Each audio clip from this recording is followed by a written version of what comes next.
Donald Trump had his first call as president with this guy. He hasn't made a lot of news lately, but he's the Russian leader. His name's Vladimir Putin. You might have heard of him.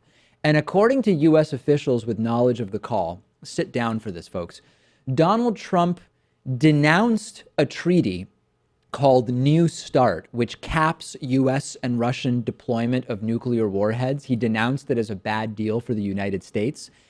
But what has been revealed is that when Vladimir Putin raised the possibility of extending the 2010 deal, Trump paused the phone call to ask his aides what the deal actually is. Then he got back on the phone and said to Putin, yeah, that's one of those bad Obama deals that we're going to get rid of.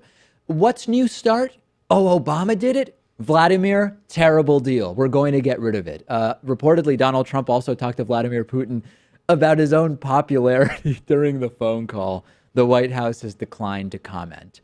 For people who aren't too familiar with the New START deal, it gives the U.S. and Russia until February of 2018 to reduce the number of deployed strategic nuclear warheads to no more than 1,550, which might sound high, more than enough to destroy the planet, but still the smallest number that the countries would have had in decades. And you might remember that during a 2016 debate, Donald Trump said that Russia had outsmarted the United States with the treaty, which instead of calling it by its actual name, New START, he called it Start Up. But what difference does it make? The Trumpists don't care.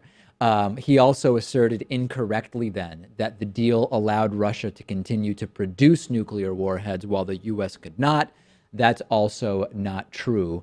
Also, continuing the mixed signals between Trump and his cabinet, Secretary of State Rex Tillerson said that he actually supports the New START deal. He said that during his Senate confirmation hearings.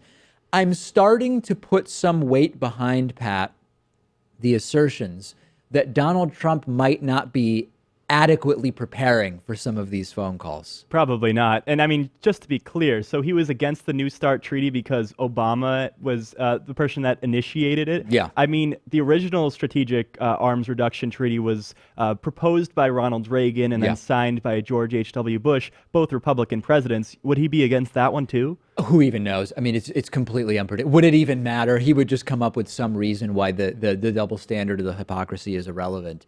Usually before a telephone call with a foreign leader, the president gets an in-depth briefing paper. I know you're probably already saying, wait a second, in-depth briefing paper and Donald Trump doesn't make any sense.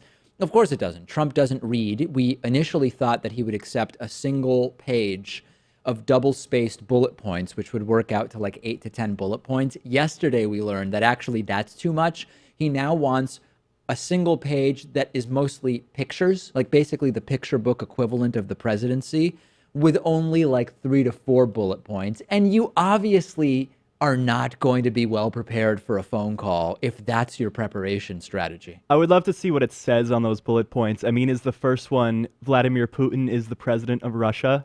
On to the next one. You probably should be briefing him at that level. Yeah, I don't think that's, I mean, I know it sounds crazy, but you probably need to be talking to Trump like that.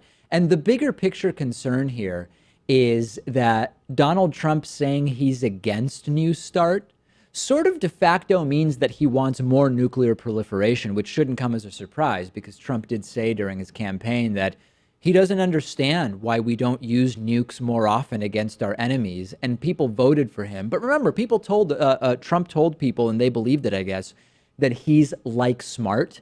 And my reaction now is we should have elected someone with like experience. This is sort of what you would expect to get, and quite frankly, what you deserve to get when you elect the guy who bragged about having bribed politicians and sexually assaulted women.